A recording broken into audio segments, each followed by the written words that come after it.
Good morning students. आज हम पढ़ेंगे कि लागत बजट क्या होते हैं और ये कैसे बनाए जाते हैं। लागत बजट में लागत उत्पादन बजट बनाने के बाद हम लागत बजट बनाते हैं।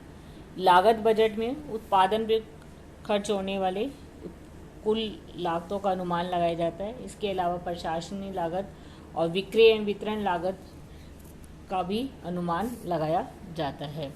तो लागत बजट में हम 3 प्रकार की लागतें शामिल करते हैं। तो उत्पादन लागत बजट, उत्पादन लागत बजट में भी उत्पादन लागत क्या क्या ही है, वस्तु का उत्पादन करने में कितनी सामग्री लगी है, मटेरियल बजट, कितनी लेबर लगी है उसके लिए लेबर बजट, और एक्सपेंसेस ओवरहेड्स कितने कारखाना से संबंधित हुए हैं, मशीनरी पे डेप्रिसिएशन है, बिजली है, पावर है, फ्यूल है आदि का अनुमान लगाया जाता है। उसके बाद प्रशासनिक लागत बजट, प्रशासन से संबंधित खर्चों को भी हम लागत में जोड़ देते हैं। और विक्रय वितरण लागत बजट, जो उत्पादित वस्तु उसको बेचने के लिए जो विक्रय और वितरण का जो खर्चा है वो उसको विक्रय एवं लागत बजट में शामिल करते हैं। इसके अलावा जो बड़ी बड़ी संस्थाएं, बड़े बड़े उद्योग हैं, वहाँ पर शोध एवं विकास बजट भी बनाया जाता है, रिसर्च एंड डेवलपमेंट बजट, जहाँ पर टेक्निक से कार्य किया जाता है और हैवी टेक्निक्स प्रयोग में लाई जाती हैं। वहाँ पर वस्तुओं की किस्म में, डिज़ाइन में, उत्पादन विधि में परिवर्तन के लिए समय समय पर शोध किए जाते हैं। तो बड़ी बड़ी संस्थाओं में शोध एवं विकास बजट भी बनाया जाता है। तो सबसे पहले हम पढ़ेंगे कि उत्पादन लागत क्या होती है, प्रोडक्शन, उसके लिए हम प्रोडक्शन कॉस्ट बजट बनाते हैं। तो उत्पादन बजट में उत्पादित की जाने वाली वस्तु की कुल मात्रा का निर्धारण किया जाता है। ये लास्ट क्लास में हमने बताया ही था कि टोटल सेल्स के लिए हमें कितना उत्पादन चाहिए, उसमें क्लोजिंग स्टॉक रखने के लिए कितना चाहिए उनको जोड़ देते हैं, और उसमें से जो हमारे पास ऑलरेडी स्टॉक अवेलेबल है, ओपनिंग स्टॉक, उसको हम माइनस करके निकालते हैं कि कितनी वस्तु का उत्पादन किया जाएगा।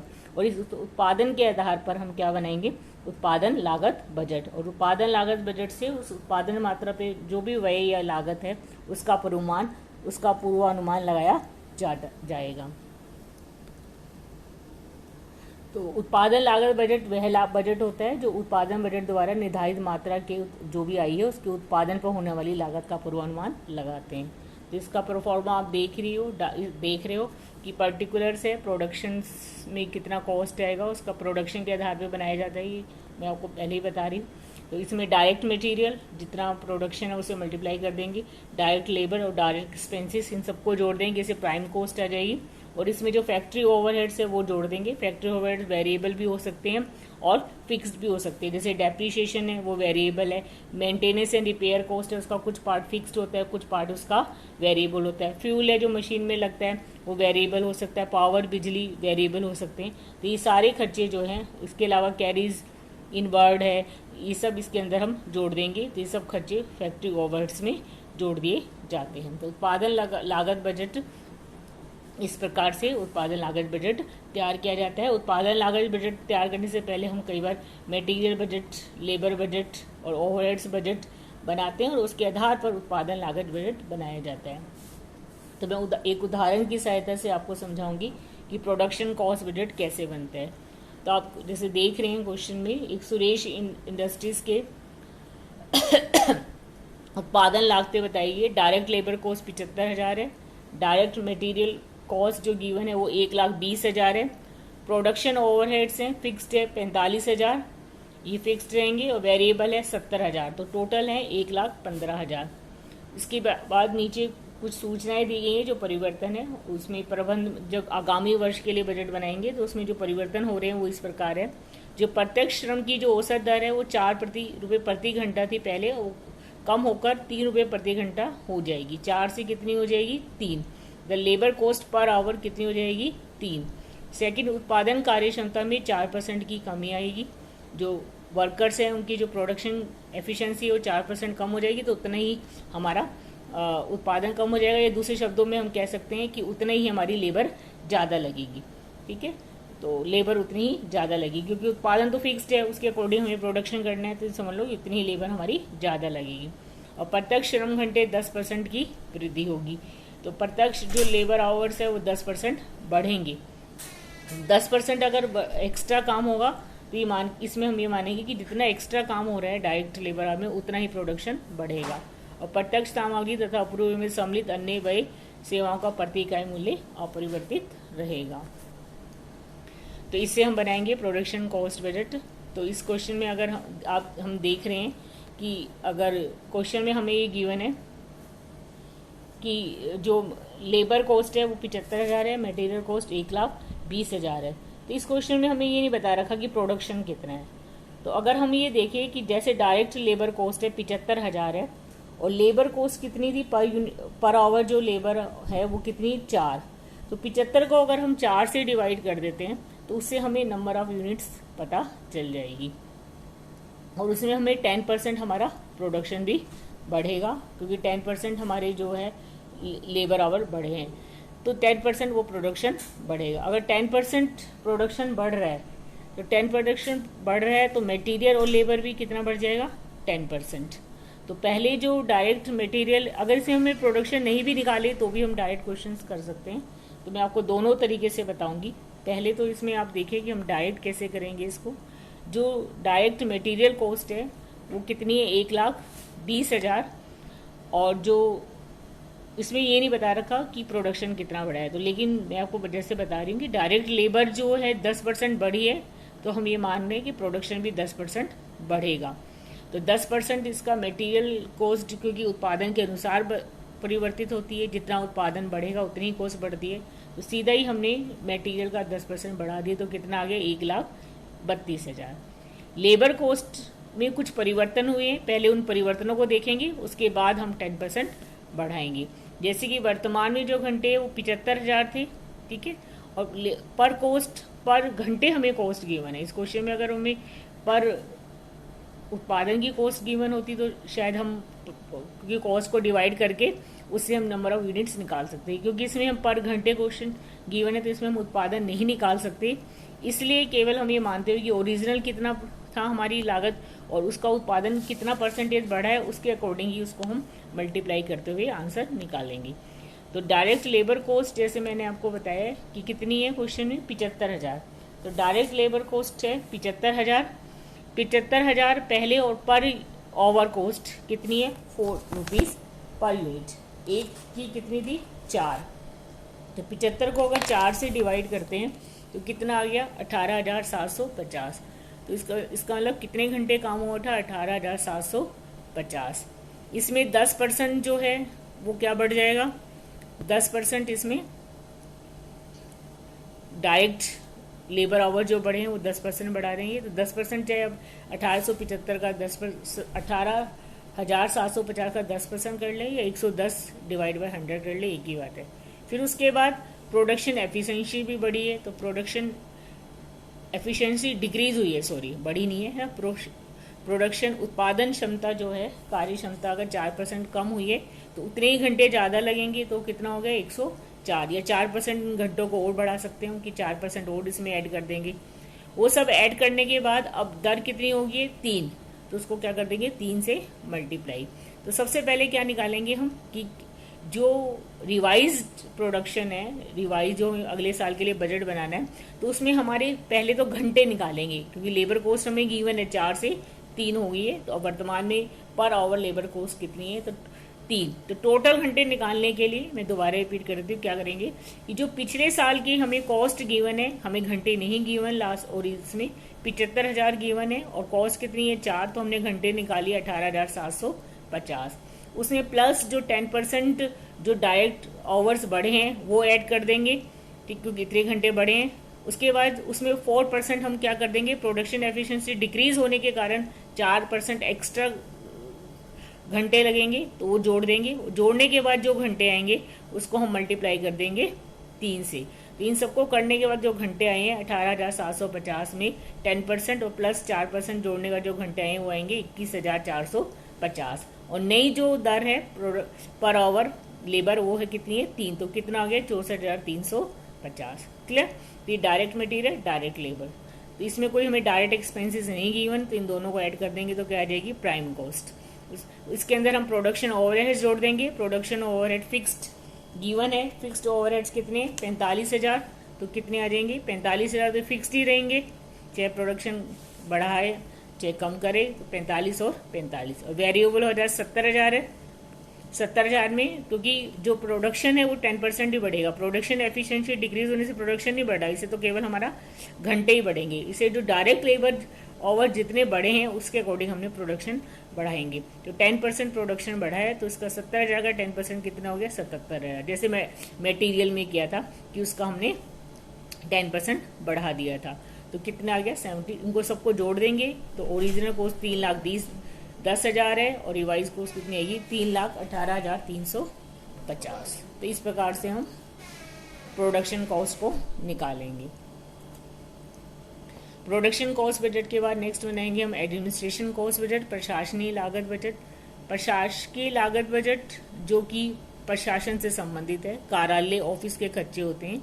इसमें जो भी मैनेजर्स हैं उनकी सबकी सैलरीज, जिस ऑफिस में बैठते हैं उसका किराया, उनके जो भी किराया और उनकी सैलरी, ठीक है, उसका इंश्योरेंस वगैरह है, या वहाँ फर्नीचर है, फर्नीचर पे डेप्रिसिएशन, काम में आने वाली जो अन्य मशीनें, टाइपराइटर, कंप्यूटर आदि का खर्चा, इसकी जो लागत है, मेंटेनेंस कॉस्ट है, सब इसमें आ जाएगी। उनकी कार या यात्रा वही आदि उन पे दिए जाते हैं। स्टेशनरी का खर्चा है। इसके अलावा समय समय पे जो ऑडिट कराई जाती है उसका खर्चा, ऑफिस का बिजली पानी, ये सब खर्चे, कार्यालय से संबंधित, ऑफिस से खर्चे संबंधित सब खर्चे इसके अंतर्गत आते हैं। जहाँ पर सारे ऑफिस मतलब जहाँ डिसीजन लिए जाते हैं, मतलब जहाँ पे मैनेजर्स वगैरह बैठते हैं और जहाँ पर फाइलिंग वर्क और रिकॉर्ड्स के काम किए जाते हैं, वो सारे प्रशासकीय लागत के खर्चे इसके अंतर्गत आते हैं। ज़्यादातर एडमिनिस्ट्रेटिव कॉस्ट जो होते हैं वो हमारी फिक्स्ड होती हैं, जैसे प्रबंधक की सैलरी फिक्स्ड है, उनका ऑफिस का किराया फिक्स्ड है, फर्नीचर पे वही भी ज़्यादातर हम फिक्स्ड ही होता है, स्टेशनरी वही, कार और भत्ता वही भी फिक्स होते हैं, अंकेशन की जो खर्चा है वो भी जनरली फिक्स होता है, बिजली पानी का।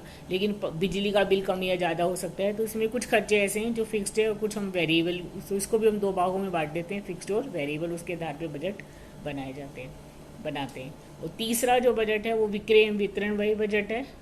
विक्रय एवं वितरण बजट जो निर्धारित बजट सभी खर्चों का अनुमान लगाया जाता है जो वस्तु के विक्रय और वितरण में किए जाते हैं।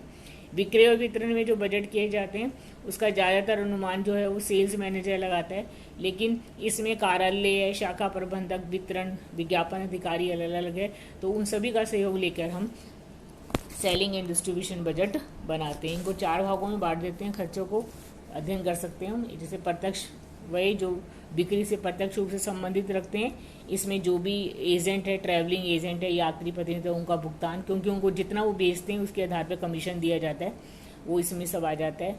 तो इसके अलावा कार्यालय वही जो एक इसी तरह जैसे एक ऑफिस होता है उसी प्रकार एक विक्रय के लिए भी कार्यालय हो सकता है। उसमें जो भी स्टेशनरी का खर्चा है, सेल्स मैनेजर वगैरह, फर्नीचर वगैरह, डेप्रिसिएशन, वो सब खर्चे आ जाते हैं, ये जनरली फिक्स्ड होते हैं। तीसरा है विज्ञापन, वही वस्तु को बेचने के लिए विज्ञापन पे जो खर्चा किया जाता है वो इसमें आते हैं। विज्ञापन के कई तरीके हैं, जैसे न्यूज़ के पेपर के द्वारा, टेलीविज़न के द्वारा, या और अन्य प्रकार से डायरेक्ट पोस्टर प्रदर्शनी के द्वारा हम विज्ञापन अपनी वस्तु का करते हैं ताकि ज़्यादा से ज़्यादा कस्टमर वस्तु की तरफ आकर्षित हो। तो ये सब खर्चे इसमें आ जाएंगे। और वितरण के खर्चे में जो सामान, जो उत्पादन है उसको भंडार गृह में रखना, जो स्टोर है उसमें रखना, वहाँ से यातायात वही भंडार गृह से जहाँ बिक्री है वहाँ तक ले जाना, गोदाम से वहाँ तक उपभोक्ताओं तक पहुँचाना, सब खर्चे इसमें आ जाते हैं। उसके आधार पर हम बिक्री एवं वितरण बजट बनाते हैं। तो इनका अध्ययन हम 4 भागों में इस प्रकार से कट के कर सकते हैं। दूसरा, इनको वेरिएबल फिक्स में बांट कर भी इनका अध्ययन कर सकते हैं। विक्रय एवं वितरण बजट बनाने के कई लाभ होते हैं उपभोक्ताओं को। एक तो उनके बारे में हमें विज्ञापन के द्वारा उनके बारे में पर्याप्त सूचना मिलती रहती है, पसंद के बारे में पता चलता रहता है, उनकी समस्याओं का हम समाधान कर सकते हैं, विज्ञापन के द्वारा उन्हें आकर्षित कर सकते हैं।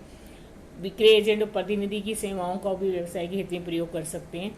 और जो व्यवसाय में थोड़े से वैसे बिक्री में अप्रत्याशित वृद्धि होने की इसमें संभावना रहती है। विज्ञापन से क्योंकि उपभोक्ताओं को वस्तु के बारे में जानकारी मिल जाती है, तो उस बिक्री जितना हम खर्चा करते हो, कई बार बिक्री उससे कहीं अधिक बढ़ जाती है। लेकिन इसके कई दोष भी है। एक तो उस पर हम विज्ञापन वगैरह पर अनावश्यक खर्चा नहीं करना चाहिए, क्योंकि उससे वस्तु का मूल्य बढ़ सकता है और ग्राहक जो हमारे कस्टमर है वो नाराज भी हो सकते हैं। और प्रतियोगिता का भय रहता है, इसमें गलाकाट प्रतियोगिता, आप प्रतियोगिता कर रहे हो, दूसरा प्रतियोगिता और उस पर खर्च कर रहा है विज्ञापन पे, तो अनावश्यक रूप से प्रतियोगिता भी बढ़ सकती है। तो किसी भी संस्था में उत्पादन लागत बजट बनाया जाता है, बड़ी बड़ी संस्थाओं में प्रशासनिक लागत बजट और विक्रय एवं वितरण बजट बनाए जाते हैं। तो लागतों में हम लागतों को 3 भागों में बांट कर जैसे हमने अध्ययन किया, उत्पादन लागत, प्रशासकीय लागत जिसको हम एडमिनिस्ट्रेटिव कॉस्ट बोलते हैं, और विक्रय एवं वितरण लागत, और रिसर्च एंड डेवलपमेंट कॉस्ट हम नेक्स्ट पढ़ेंगे, जिसमें कि कई बड़े बड़े निर्माणी संस्थाओं में रिसर्च एंड डेवलपमेंट भी खर्च किया जाता है। तो इसमें मैं आपको ये बता रही हूँ कि सेल्स नेक्स्ट हम कि सेल्स एंड कैसे बताते हैं, सेलिंग एंड डिस्ट्रीब्यूशन बजट। तो इसमें क्वेश्चन में अगर आप देखिए तो सेल्स ऑफिस सैलरीज गिवन है 4,000, फिक्स एक्सपेंसेस गिवन है 3,000, अमाउंट एडवर्टाइजमेंट के लिए 4,000 है, फिक्स सैलरी कार अलाउंस 12,000 है, travelling remuneration commission 1% on sales का है, आउटवर्ड कैरीज वो भी 5% ऑन सेल्स का है, और एजेंट कमीशन 7.5% ऑन सेल्स है। तो हमें विक्रय बजट बनाना है, हमें selling and distribution cost budget बनाना है, जिसमें हमें सेल्स गिवन है। अगर सेल्स 2,80,000 है तो कितना, एक तरह से फ्लेक्सिबल बजट के रूप में बना रहे हैं हम इसको। फ्लेक्सिबल बजट मैंने आपको पहले ही बताया था कि कई स्तरों के लिए बनाया जाए, तो इसमें सेल्स की भी देखो कई लेवल्स है। 2,80,000 है तो कितनी होगी, 320 सेल्स है तो कितनी होगी, और 3,60,000 सेल है तो सेलिंग एंड डिस्ट्रीब्यूशन कॉस्ट कितनी है। तो इसको हम 2 भागों में बांट दिया, fix expenses and variable expenses. तो ऊपर अगर देखिए sales office salaries, fix expenses office, advertising 4,000 fixed है, और फिक्स सैलरीज जो हैं वो 12,000, ये सारे फिक्स्ड हैं। तो चाहे 2,80,000 की सेल हो, चाहे 320 या 360, ये फिक्स रहेंगी। तो दिखा दिए सेल्स ऑफिस सैलरी 4,000 सब पे 4 ही रहेगी, 280 पे भी, 320 पे भी और 360 पे भी। फिक्स एक्सपेंसेस 3 है, एडवर्टाइजिंग फिक्स्ड है 4,000 और सैलरीज फिक्स्ड है 12,000। उसके बाद वेरिएबल एक्सपेंसेस इसमें हैं ये अकॉर्डिंग टू, क्योंकि सेल्स के अकॉर्डिंग चेंज हो रही है तो ये वेरिएबल में आ जाएंगी। इसमें फर्स्ट है कि ट्रैवलिंग रेम्यूनरेशन कमीशन कितना है, 1% ऑन सेल, तो 1% ऑन सेल्स निकाल लो। इसमें 2,80,000 में जो सेल्स है 30,000 है, तो 30,000 का, और जो सेल 30,000 घटा देंगी तो कितनी आ जाएगी, 2,50,000। तो 2,50,000 का 1% कितना हो गया, 2,500। 3,20,000 में से 35,000 घटा देंगे तो 28,500 आएगी। 28,500 का कितना होगा, 2,08,50। और 3,60,000 में से 35 घटा देंगे तो 3,25,000 आएगी। उसका 1% होंगे 3,250। ठीक है। उसका कैरीज आउटवर्ड है, कैरीज आउटवर्ड कितना है, आउटवर्ड कैरीज है 5% ऑन सेल्स। तो सेल्स का टोटल सेल्स का लेंगे इसमें 5%।